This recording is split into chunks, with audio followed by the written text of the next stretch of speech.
Jillian Mahen here alongside Tom Dienhart. Northwestern at Minnesota. This is a big one for the Big Ten West.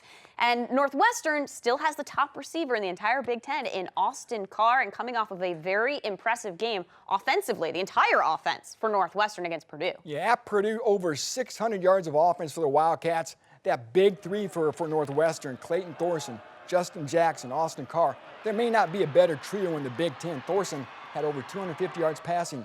Justin Jackson went over 1,000 yards rushing. He became the first Wildcat ever to have 3 consecutive 1,000-yard seasons. And Jillian, you talked about Austin Carr. He's the only wideout in America who's had at least 5 catches and 73 yards receiving in each game. Let's just go ahead and give this guy the Bolitnikoff Award as America's best wide receiver right now. Really? Wow, that's a bold one. That's a bold one, but he's certainly been impressive. Now, Minnesota coming off of a tough loss. What do they need to do to make sure that they don't get, I think you can call it an upset, but upset by Northwestern and stay in control of their own destiny for the West? I talked about the fireworks for Northwestern. Minnesota's got to try to contain that, especially on the ground, containing a guy like Justin Jackson. When he runs wild, the Wildcats are difficult to beat. Steve Richardson and that Minnesota line have to play tough up front.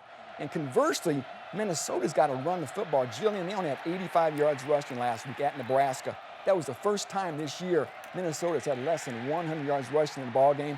And Mitch Leidner, I know he's a lightning rod, but again, he's got to make more plays. He's not thrown a touchdown pass since October 1st at Penn State, if you can believe that. So again, more from Leidner, more from that running game.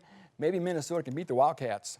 All right, Tom, thank you so much. For more Minnesota news, highlights, and analysis, head to btn.com/gophers. And for more Northwestern news, highlights, and analysis, head to btn.com/wildcats.